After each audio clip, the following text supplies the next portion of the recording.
We have multiple Toronto Maple Leafs updates to go over today ahead of what is the biggest game of the season by far against the Florida Panthers. Craig Berube has made some interesting changes. I'm going to break that down and discuss what it means going forward, as well as break down some very interesting stats surrounding new addition Brandon Carlo. Stay tuned for all that in this episode and a couple interesting things on the goaltending. But before we get into it, if you're a part of the percentage who aren't subscribed to the channel, this is the place to be for daily Leafs content. 71% of you who are watching right now aren't subscribed, so make sure to hit that subscribe button. We will be live following tonight's game. It's going to be an electric live stream, so make sure to stay tuned for that. Darius, a ton of news has dropped, and obviously the Leafs play tonight. We're kind of in the home stretch now. Every game matters. This is, for all intents and purposes, a playoff atmosphere. It is technically not really a playoff game, but it really has the biggest implications by far of the season.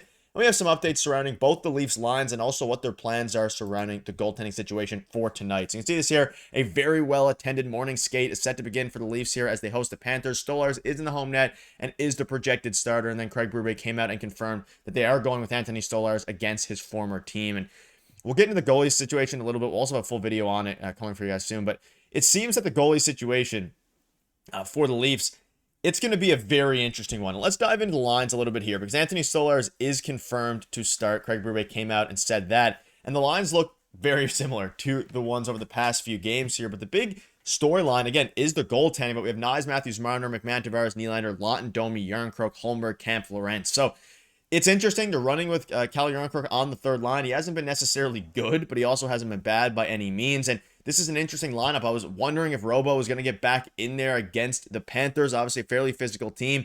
They're rocking with the same lines on that front end. They're rocking with Anthony Stolarz tonight against the Panthers. And I'm very curious to see how he does because that's going to shift the narrative about who the 1A goalie is, especially even against the what's probably a bigger game coming up now soon against the Lightning.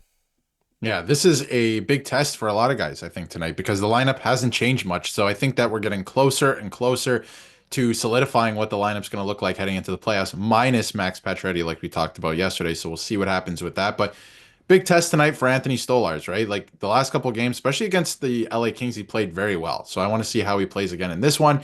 You know, he struggled so far this season against the Florida Panthers. So I want to see what he's able to do tonight. Florida, of course, on the second half of a back-to-back coming into tonight. And the other big storyline, I think, coming into this game is the Leafs aren't trying to stay on top of the Florida Panthers anymore. They're trying to stay on top of the Tampa Bay Lightning, who are now second in the Atlantic Division. Came out of nowhere, it seems like, over the last month and a half. So now they're in second. They actually have home ice over the Florida Panthers. So I think that, you know, to give yourself the best chance possible, the Leafs should finish first in the Atlantic. Obviously, you want to come in, do your job in this game, pick up a big 2 points, but you also, you know, do something to the Panthers if you win this game where they're still in third place in the Atlantic now. They don't even have home ice, right, in the first round if the playoffs were to start today or tomorrow. So I think that's a big storyline coming into tonight as well. So I want to see how obviously the first two lines continue to play the way that they've been playing. The second line has been fantastic. How does Tavares, you know, bring what he did in March into April, right? He's been fantastic. And the defense pairings too. I think there's something interesting with Brandon Carlo and Morgan Rielly kind of brewing there because I think they figured out what the rest of the pairings are going to be and they're kind of comfortable with that. But again, the Rielly Carlo thing, I wonder if they're still trying to get comfortable with the idea of that. Yeah, we'll dive into some stats regarding that in a minute. Yeah, as it pertains to the lines, I think Pacioretty's probably going to replace one of Holmberg or Järnkrok.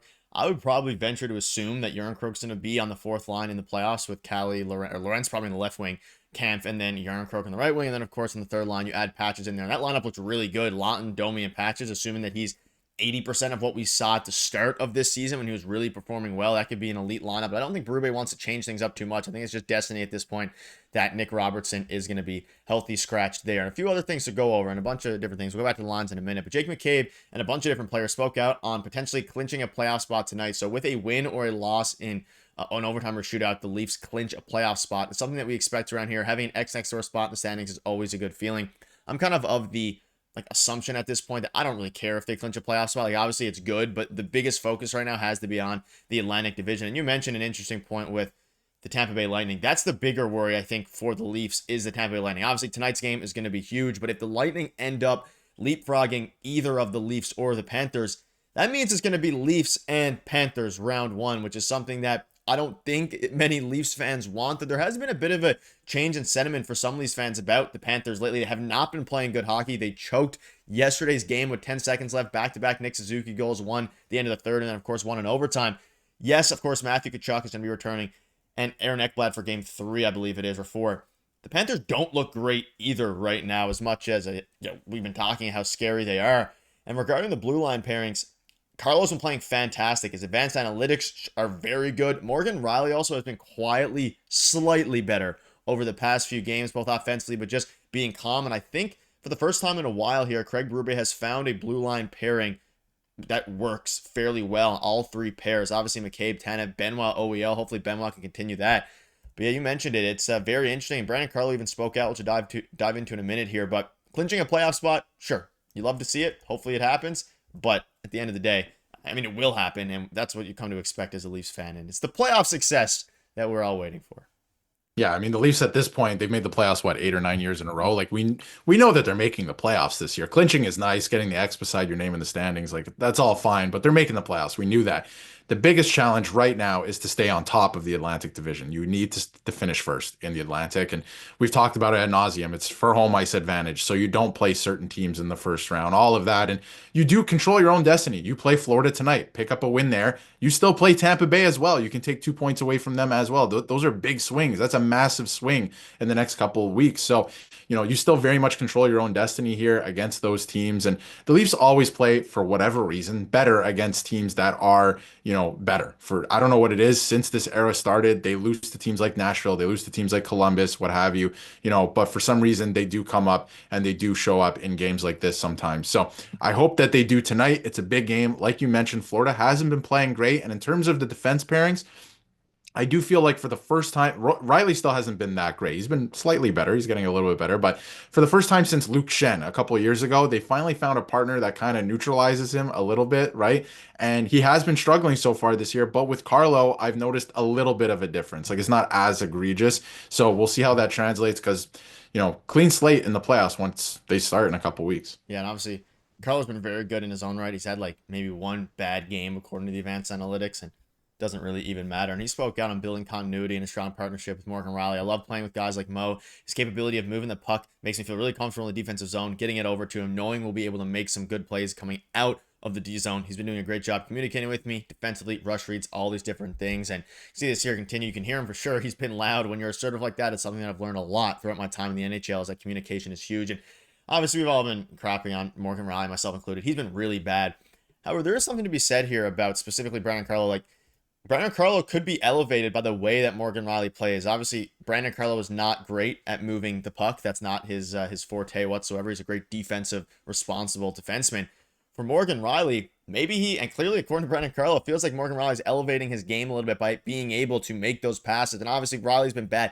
If Rielly can come back and be a shell of his former self, this top two of Rielly and Carlo would be even better. And that's something that hasn't really been spoken about because we're all talking about how bad Morgan Rielly has been. If he can somehow either this season or even next season, because Carlo's under contract, get out of that shell that he's been experiencing over the past couple of years, that top four with Rielly, Carlo, McCabe, Tanev is probably the best in the NHL if Rielly can get up to the way that he has been, or top three at least. Is obviously some very good defense, of course, especially over there in Colorado.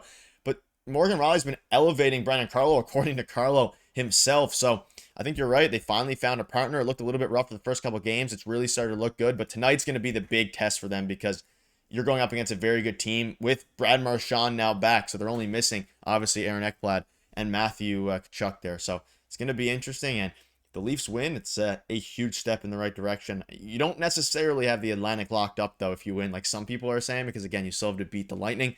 But it'd be a huge step in the right direction to put them, I believe, 4 points up.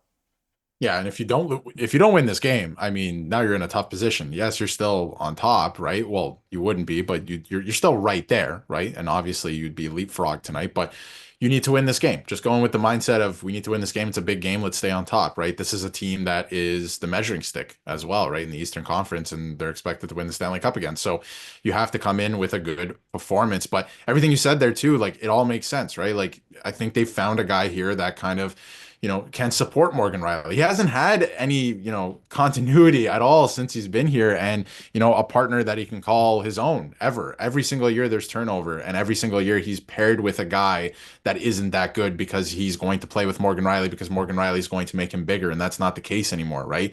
Or make him better or make him faster, what have you, right? Or Morgan Rielly can move the puck, so we're going to stick some guy who can't move the puck with him, right? Not the case anymore. I feel like the Leafs have three pairings where besides Simone Benoit, everybody can pretty much move the puck pretty well. So I think they have a good situation going into the playoffs here. And again, everything resets once the playoffs start. So down the stretch, I want to see if Morgan Rielly can continue his good stretch of play. He's been a lot better recently. Again, everyone can look at the plus minus, all of that. It's egregious. It is, but fresh slate come the playoffs. So I want to see if they can continue to build that chemistry. And it's going to take time because Morgan Rielly, besides again, Luke Shen, hasn't had many good defense partners. Yeah, and shout out to Brad Schilling for that trade, because otherwise we'd probably be speaking about Connor Timmins in that spot there on the third pairing with OEL up with Morgan Rielly. But that'll wrap it up. Quick note here. Berube's talked about considering a goalie rotation. He says it's never something he's done. They're going to keep an eye on it. And also, quick note on Rielly and Carlo.